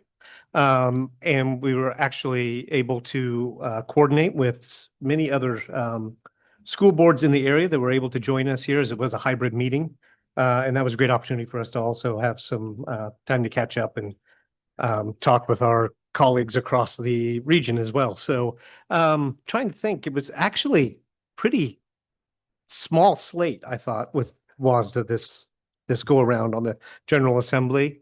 And nothing that, at least for myself, that stuck out as particularly controversial or surprising, other than the fact that the group didn't act on promoting the idea of climate science as a legislative position that we would advocate for being taught in our schools. So that was the only thing, but otherwise a good experience. And contrary to other assemblies that have lasted multiple days, we were in and out of there in about 4 hours. So that was good. Some other things to update the board on. As of just today, breaking news, we have Representative Zahn of the 41st is coming to the Issaquah School District to tour some of our schools and have some conversation with us about issues facing the school district. So that'll be a great opportunity. I'll update you folks with more information as we get it, but it is scheduled for October 31st, I believe, that she'll be in district for a couple hours. So that's great. And for 2 hours. So she's giving us a good amount of her time. I also have been on an email string again with some of our other boards again in the region that are again starting the process of planning an East Side educational town hall with our legislators. They're just now trying to schedule the first meeting, so I don't know what the logistics are yet or what the plans are, but I will try to plug into that as well and see. I mean, we did have a good showing last year in Bellevue, but I do think that program could be improved and probably needed a little bit more planning to pull off some improvements. So I'll plug in and see what comes of that and see what I can learn. And then lastly, I will say, because I don't think I've shared this with anybody, but I have gotten confirmation from Representative Hall that he will join us with Representative Callahan in November for a conversation specifically with our 5th LD legislators as we kind of brainstorm some ideas as to legislation we might want to try to propose in the upcoming session. Waiting to hear back from Senator Hunt, but well, I should say Senator Hunt's LA did contact me and he's working with her schedule. So I'm hopeful she's going to be able to attend as well. So that's all. That's what I have. Oh, yeah, go ahead, Matt. Yes. On the the education funding forum for that they put on for the East Side last year, which was useful. I think interesting to be a part of. Was there any takeaways from that? I mean, I guess the question I'm getting at is if they do another one, I'm going to be pretty blunt with this. It feels like we're kind of spinning our wheels. Like it's hard to say that much came out of the last one, other than there was a lot of venting and frustration. Yes. Which, as there should be, but was there anything tangible that came out where we can say, hey, this made positive change? How to answer that question. I mean, my gut reaction is to say no. But at the same time, it was an opportunity for, I think, the community to hear all of the legislators that were there, which there were 9 or 10, I believe, state legislators that were there, sharing their views, kind of put things in context a little bit, I believe. But I will say this, and I think the group, that Eastside Funding group, would say that was put together in a pretty rushed fashion, really put together kind of over the course of 3 or 4 weeks. I think that forum would benefit with some more planning and, to your point, a little bit more precision in the message that we're trying to carry forward with our legislators. And I think some more thought into what exactly are we asking of our legislators? Because to your point, I don't think that was. Well, and I think some level of accountability. So, you know, it was great to hear from our elected officials there, but I would have liked to have had some key takeaways to say, I'm gonna leave me accountable around. That's a good point. things. I'll carry that forward. Yeah, I think if you that's a could. good point. I think that would be useful. It was a great forum. It was great to hear from people, but some level of accountability, I think, would be good. Yeah. Yes. And again, I think we need to narrow the conversation, but that's my. Yep. Anything else? Nope. I think, rather than a question, well, I did get an update from NSBA regarding some, we're looking at the budget for next year. And I did not realize that this would be a great, if they do go into not having a continuing resolution and shutting down the government, that opens the leeway for the president to do a lot of cuts. So the Office of Financial Management has said, well, that will be an opportunity where those would not be, there'd be nothing to stop him from cutting whatever he wanted. So I used to think that keeping them unhealthy meant we would just get continuing resolutions and everything would be fine. And now I no longer believe that. And so we do need to consider what that impact is financially for us. We do not receive a lot of federal dollars, but every dollar counts in our system. And so understanding the impacts and some of even the proposed cuts would be an interesting topic maybe at the next board meeting to discuss. Thank you. I did have a discussion with Martin Turner today about what the potential concerns are with the federal government shutdown if there's no continuing resolution. So to be determined, some of the things that are funded, there is enough cash on hand for 3 months, so you got to kind of take it in due course over time. And some of the current things are already provided for through the state government. So we've been trying to assess that risk. And hopefully at the next meeting, you won't need to discuss it. Hopefully. Next item on the agenda is announcements and correspondence. So this is a standing opportunity for the board to share any announcements or correspondence that you would need to share that's not already on the advance notice. Hearing none, we'll move on to calendar and future agenda topics. So do I have a list of, I do. I have a piece of paper that I've not read through. So a reminder of the board retreat. I think So there's a question there, I think, right? I think there is a question as to, we will try to find out again. Director Mullings isn't here, and so her availability next week. Director Coyne is not available on Tuesday, correct? And there's a potential, Director Gallinger, that you will not be available on Monday. Is it like a 70% chance you're not going to be there? 90%?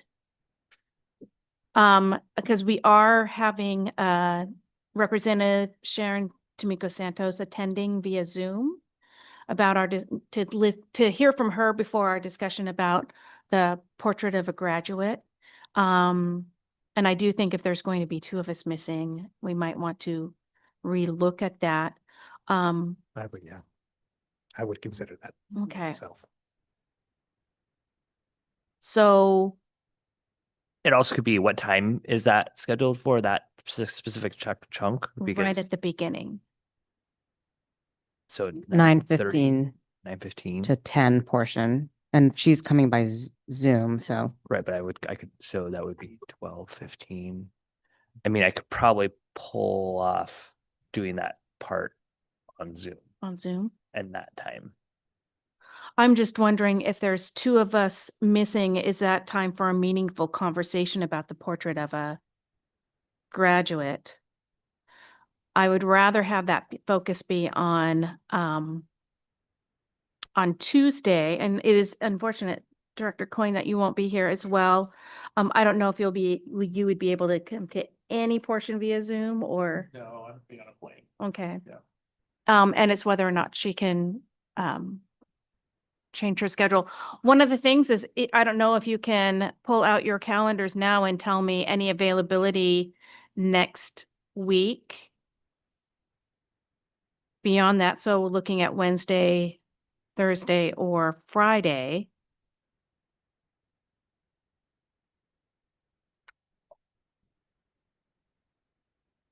I'm going to be out of town I'll be out of town Tuesday, Wednesday, Thursday.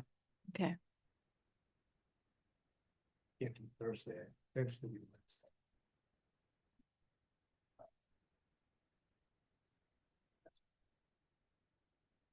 And Director Gallinger, you're usually busy on Wednesdays, correct?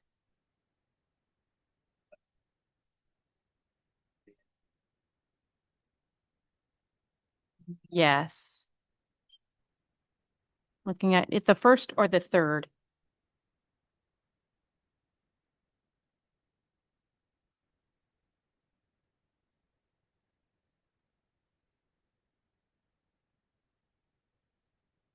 Okay. Correct. It would be, sorry, split the.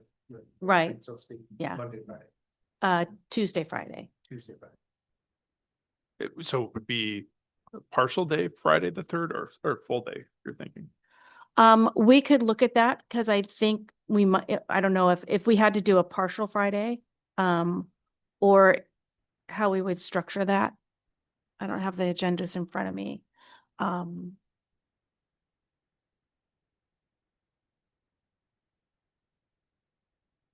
we might take a look at the other items on the agenda and say, well, the important part is to focus in on the portrait of a graduate. We have town halls planned around it, that discussion. So I think to me, that's the most critical piece. Mm-hmm. I mean, I guess we would have Monday, technically, in theory, we'd have 4 of us for the 9:15 slot. Monday would be 3 of us, Well, but potentially, Depending on, but right? 4 potential. 4 potentially. 3. I would. Yeah.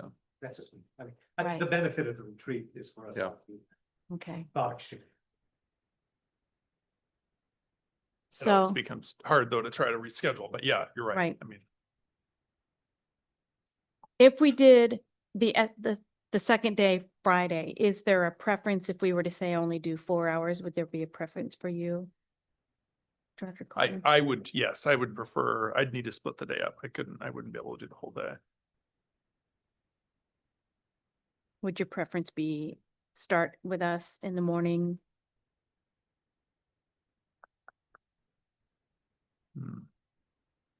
It would be tough. I could, Or wrap up your day? I mean, I'd probably prefer actually later on a Friday. I know that's probably not ideal for others, but that would probably be what would work best for me. Friday afternoon works fine. That would work fine for me. So do we want to put a should we take a motion to tentatively schedule? Well, I'm wondering, doesn't some of this, if Director Bowlings is available, then perhaps we don't need to do anything. Right. But you're saying in case of In case a of, contingency motion? yes. Okay, yeah, What's the motion? Move that we. Yeah. Meet. Yeah, I move that we adjust our retreat schedule to include a meeting date on Friday, October 3rd, should the need be available based on board member last minute schedule changes At 1 p.m. starting at 1 p.m. Second. Okay. Any other discussion? All those in favor say aye. Aye. Any opposed? The ayes have it. So there we have, in case we needed an additional day on Wednesday. And we will, on Friday. Thank you. Good grief. Keeping me on track. Next was a discussion around the PTSA Council General Membership meetings that are once a month. Those are slated on there. If anyone wants to attend, you are more than welcome to. I am attending right now as part of my work, but I don't know that that would be in longevity, and I won't be a board member after December anyway, or from December on. So you all might need to think about who's going to do that. ISF board meetings are there for, that would be the incoming president, starting with the January 27th meeting. And then NSBA conference, it's already time to sign up. I will still be there because I will be on the NSBA board through the annual conference. So it will be good to see you and reconnect then. As CUBE members, we are able to do early registration. So if you are interested in going to San Antonio, now's the time to let staff know. And it always looks good when you apply for the Board of Distinction. And then finally, so Harlan's already a yes.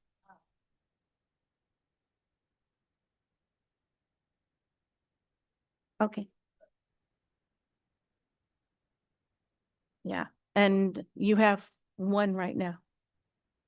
I'll let you know tomorrow. Okay. So that can possible action at the next meeting then. And then the ASU GSV Summit is right spanking after that. That's if you're interested in attending, the scholarship nomination process is a little bit different. So maybe you want to share more. Yes, I would need to actually, everyone does their own. And so they've moved to a decentralized process for nominating self-nominations as a referral from myself. So if there's interest in that, just let me know because I'd like to get that out. I think it's due pretty soon and I already see other people sending out invitations. So that means that people, I think it's certain early bird catches the worm kind of thing. So if there's interest there, please do let me know. I do need to be there and attend for the Google GSV fellowship that I'm a part of. So I will be attending per that requirement. Where's it located? It is always in San Diego, and I do know that this week is also public school for our vacation time, so it is actually a very tough time for me as well, but I don't imagine there's as much interest this year because of that. Yeah, it's spring break, so I will not be attending. So if you could also let me know by tomorrow if you can attend, if at least you want to get the scholarship nomination, I can send it out right away. It is a great conference to go to. Are there any other items for the calendar? Yeah. And yes, I have two of them. One, I just sent an email to everyone with, because what the AJ will need to do is rank our legislative prioritization. And so I sent you more than 10. But if the board can look at that and look at the WASDA if you disagree with those, but historically those is a blend of what we have historically supported in the past. And they did a lot of consolidation. So sometimes it was hard to follow like which ones were the originals. But that way it's trying to make it as easy as possible for us busy people to go look and see, hey, here are the ones that I've pulled out. If any others speak to you that aren't there, feel free to add. Second thing is, given the fact that we don't meet again for 3 weeks, I would request consideration for an executive session tonight to be able to have a conversation about the allegations against a public official that we heard in public input. So I don't know the process of that, but I wanted to raise that as a possibility to do at the end of this meeting before we adjourn. I think it would just be a majority vote if you wanted to make a motion to review the performance of a public employee in executive session pursuant to RCW 4230.1101G. And the session, what time you expect the session to end? I'd say 30 minutes. Okay. Yes, I would like to make that motion for 30 minutes pursuant to the RCW that you stated. Is there a second? Second.